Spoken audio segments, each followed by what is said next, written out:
Do you want to be a powerful ranger in Baldur's Gate 3? You know, shoot things with your bow and just claim the entire battle for yourself. Who needs a party anyways, right? You just keep shooting till your enemy is dead. Turns in this turn-based game are a thing of the past.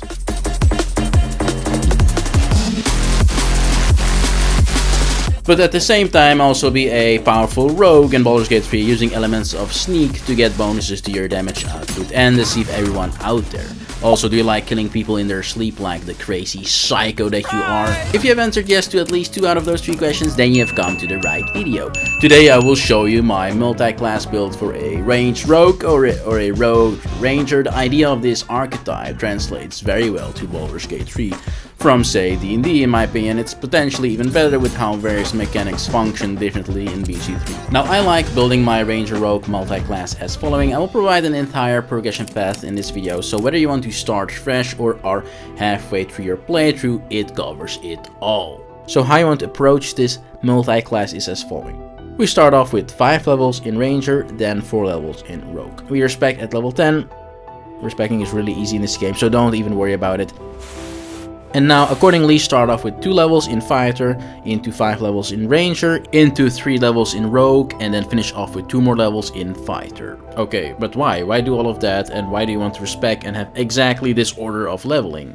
Have I gone crazy? No. I'll show it off in combat in a second, but from a conceptual point of view, my reasoning for taking these levels in this order and building a Ranger Rogue multi-class is as following. 5 points in Ranger is fundamental, absolutely fundamental for this build, as it unlocks the extra attack feature, which as the name implies gives you an extra attack every single turn. Shooting more arrows is more damage every single turn, and your enemies die faster. It's as simple as that, especially when you're only level 5 and still early game as well. It is a lot of extra power. You've essentially just doubled your damage output. Simplified, but it holds some truth for sure. So we're going to prioritize getting our Ranger points first as we are leveling. Very important. At level 3 Ranger, we also get to choose a subclass that is essentially the first step in making us a powerful Ranger. For this purpose, we go with Gloomstalker, which gives you bonus initiative, and Dread Ambusher at level 3 as well. Initiative helps out with getting our damage in as fast as possible. It's stacking with Dexterity, which is going to be our main ability, which also gives us initiative. Means a lot of the times it will be our turn before our enemies have ever done anything in combat. And as you know, the best CC out there is the one that kills your opponents. Dread Ambusher is a great ability as well, that also gives you another attack for free in addition to all the extra attacks you're going to get with this build. Then at level 4 for any class you get your first feat, which is going to be Sharpshooter in this case, and it's going to enhance our damage output tremendously. So what Sharpshooter does and why it's so good for this build is because it does 2 different things. The first one is it removes disadvantages from a difference in elevation, so if you are below your target you don't have a disadvantage anymore. Very good, because as you know, environments in this game won't always be beneficial to us. The second thing Sharpshooter then does is give us 10 extra damage for -5 to our attack rolls, and that is really good. 2 reasons. Reason number 1 being 10 damage is a lot. It will significantly boost our damage output, and reason number 2, we will use various things like advantages and high dexterity to somewhat offset that penalty. If the description of this feature sounds confusing to you, by the way, don't worry, let me visualize to you how it exactly works. Now, without Sharpshooter, you aim for the body. You have a higher chance to hit your target, but it will result in lower damage. With Sharpshooter, however, you are going to aim for the head. You have a lower chance to hit your target now, but it will result in higher damage when you do so, as you're hitting a very critical part of the enemy. But as you know, the best rangers out there are skilled and don't have a lot of problems with hitting their targets anyways, no matter how big or small they are. And that's exactly what I was trying to say earlier on. So we take Sharpshooter as soon as possible. Back to the progression path. As you see, level 3 to level 5 you will have back-to-back huge bonuses to your build, and it's going to be juicy. At level 6 till 8 we're going to pump 3 points into Rogue as our second class. So at level 6 we get our sneak attacks, and then at level 8 we go Thief and get an extra bonus action every turn. This is a huge addition to the build as well. It means more arrows, but also just more utility, as a rogue gets a lot of useful things as bonus actions for free essentially, including dash, disengage and hide. Then at level 9 we get get our rogue to level 4, which will unlock our second feat, and in addition to sharpshooter, we're now going to go with ability improvement for our second feat and get the points into dexterity, our main ability. Now we will be level 9, and when we hit level 10, it is time to respec, like I already said. At level 10, we now start throwing fighter into the mix. Yes, a new class altogether. Level 10 is, however, the earliest level you can get action surge, sharpshooter, extra bonus action, and extra attack. These 4 elements make you reach maximum potential in terms of prolonging your turn and maximizing your damage output. So the moment we can get these 4 in conjunction is exactly the moment we want to get them, and the earliest possible to do so is at level 10. But now we're going to change the order around and start off with fighter. Reason being is that fighter gives us heavy armor proficiency, concentration save proficiency, and bonus HP, which are arguably the best bonuses that you get out of the 3 different classes for your starting class. So fighter it is, we get 2 points in fighter, which unlocks action surge for us. And for those unfamiliar with action surge is going to give us another extra attack, once per short rest.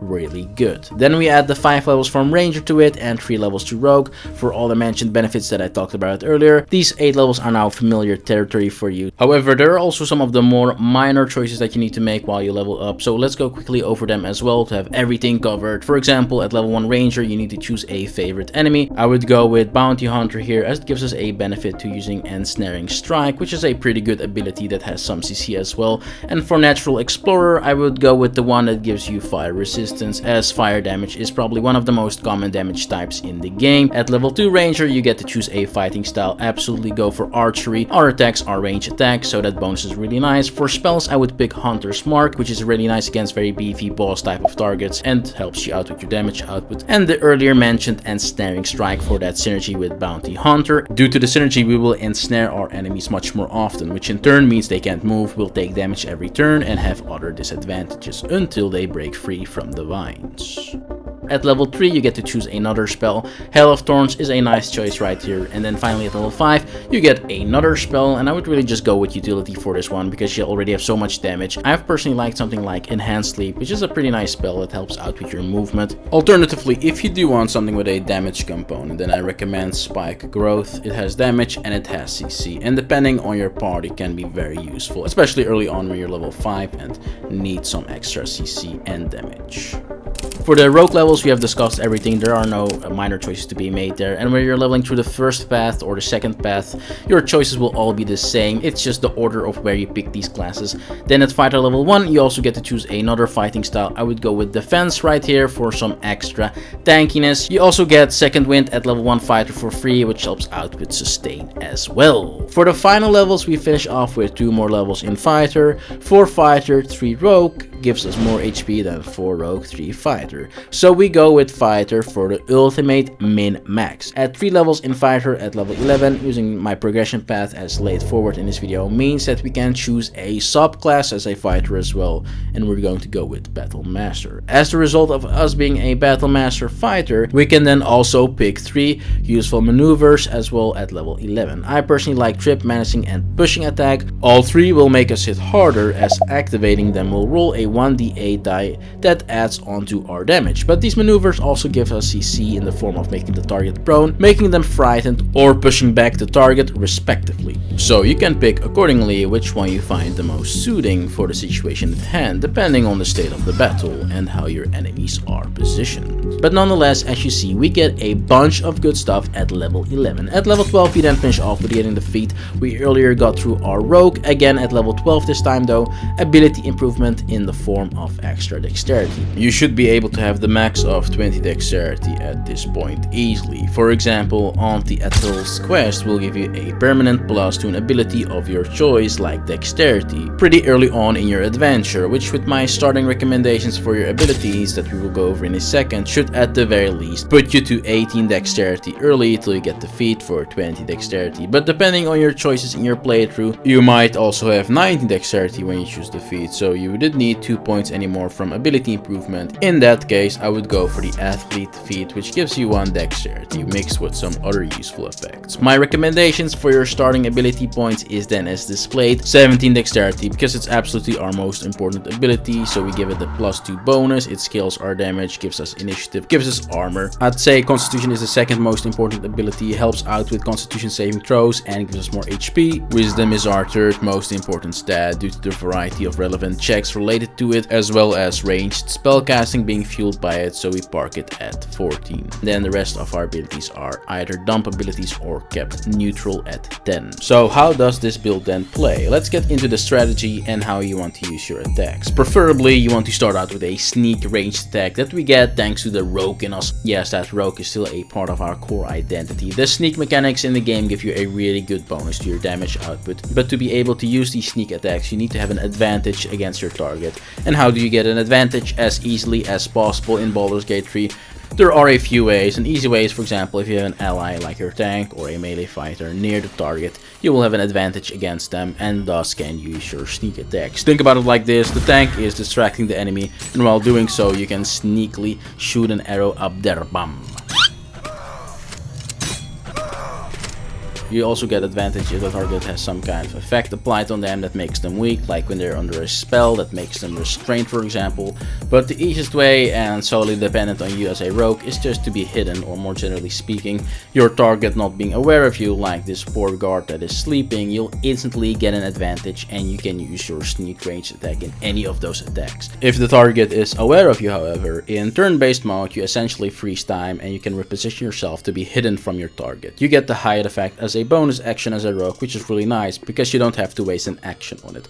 Press shift to see what your enemies are looking at, and any area that is not red means they do not see you, and you can hide yourself there and use a powerful sneak attack. But this also means you can use your hiding defensively as well, like when you're low on HP and want to make sure your enemies don't hit you next turn, and they will also waste their turn looking for you. Now what is really nice is that the game applies sneak attacks automatically. If you go to your character, press spellbook and then go to the reactions, make sure both sneak attacks are checked, and if you want to see in game every time it activates or even control where the sneak attacks are used, if you have multiple targets with advantage, you can also activate the ask prompt. And while you're at it anyways and are pressing all these buttons, make sure to press these buttons as well. I think they're called the like and subscribe button. Might as well press some more buttons, right? Now why Ranger and Rogue synergize well together is because you can only use one sneak attack per turn, but you want to keep shooting off arrows and destroy your enemies completely. This is where the Ranger comes in very clutch. With the extra attack you can just keep shooting off arrows, and with your extra bonus action from a Rogue you can also keep using other things that might enhance the outcome of your battle or just keep shooting off more arrows as well.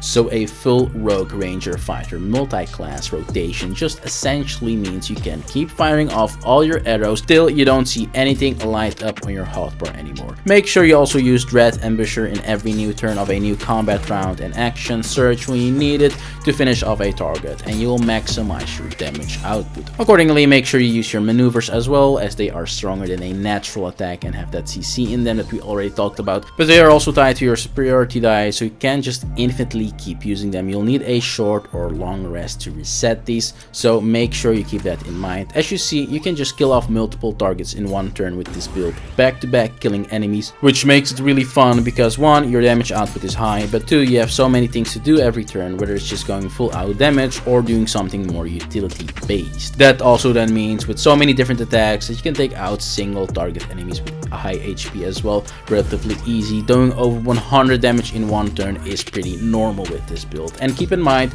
you're doing it from a distance, which obviously has benefits of its own, and then accordingly you can utilize advantage and being hidden to amplify your damage output even more. And if you thought that is the absolute maximum potential that you can get with this build, no, it gets even better depending on your party, because what would also enhance your damage output is having a sorcerer or a wizard or a multi-class variation in your team for haste, as haste will give you another attack in addition to all your attacks that you already have, and that can be for the entire combat, depending on if the sorcerer, wizard, etc. maintains its concentration on that spell. For that purpose, let's talk about our party. The ideal team composition for the Ranger Rogue would then be to get Gale as a team member to fill in that wizard slot for the haste, and having another blaster is just nice for your damage output, obviously.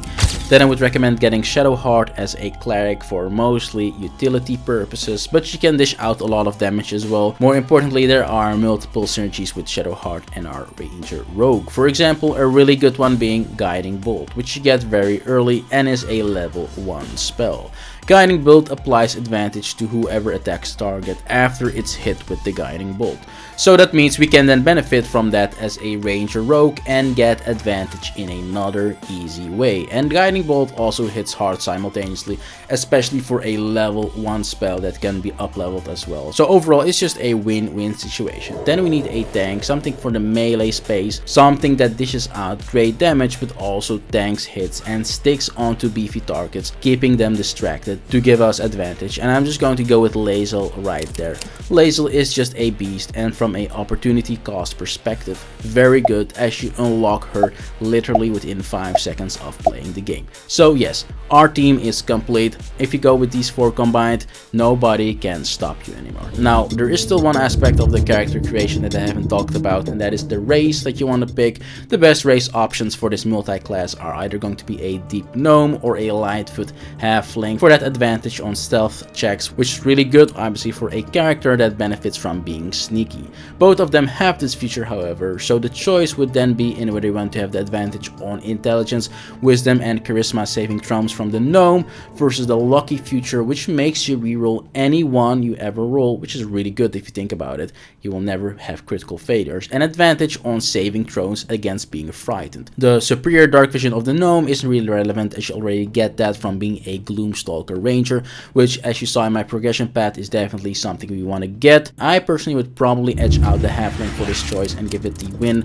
just gives us more benefits overall. Now, these choices are mostly to min-max your choice for your race, but if you want to roleplay as another race, then that's also perfectly fine, as most races will have useful benefits for your adventure, and if you like the looks of a certain race, then just pick it. This build's already incredibly powerful. A race choice isn't going to make or break it. If you want to get a nice cloak, you can even start out as the Dark Urge. By the way, I haven't played with the Dark Urge myself, but you get a really good cloak if you start out as one that gives you invisibility whenever you kill something once per turn. And it's not rocket science to see that that synergizes very well with our playstyle. Speaking of cloaks, let's talk about gear, since that's the last aspect of the build that we haven't yet talked about. Now, the absolute most important thing for this build is to have 2 hand crossbows, not 1, 2, 1 for each hand. As you saw from the footage, we are shooting off 2 arrows when we're attacking our targets, and that's because we're dual wielding hand crossbows. And I'm specifically saying hand crossbows because light or heavy crossbows obviously don't work.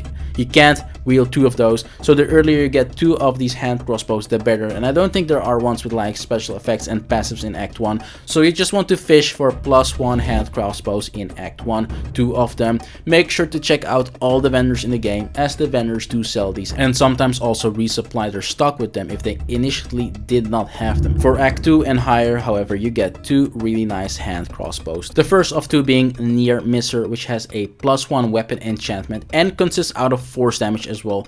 I would put this one in your offhand. It also gives you the magic missiles as a bonus spell, which you can use once per long rest, which is a really good spell as it can never miss, so you can finish off targets or kill off weaker enemies with it very reliably. You get this hand crossbow from the trader at the Moonrise Towers. The other crossbow that you then want to use is the Hellfire hand crossbow. It is really good and you can put it in your main hand. It grants you +2 weapon enchantment, potentially applies burning on targets, and gives Scorching Ray as a free spell as well. No spoilers, but you get it from killing a certain boss in Act 2, and I think you can't really miss this boss as it's tied to the main story. For your melee weapons then, I would recommend a shield in your offhand for a nice bonus to your armor class with any passive you like. For your main hand melee weapon, I would however strongly recommend the Knife of the Undermountain King, which you can get in the Gith Crash relatively early on from the trader right there. The knife has multiple useful effects, but the ones that make you crit easier as well as those reroll 2 or less damage rolls is just really good. Highly recommend this knife. In the same line of thinking, I would recommend the Dark Justicar helmets or something with a similar effect.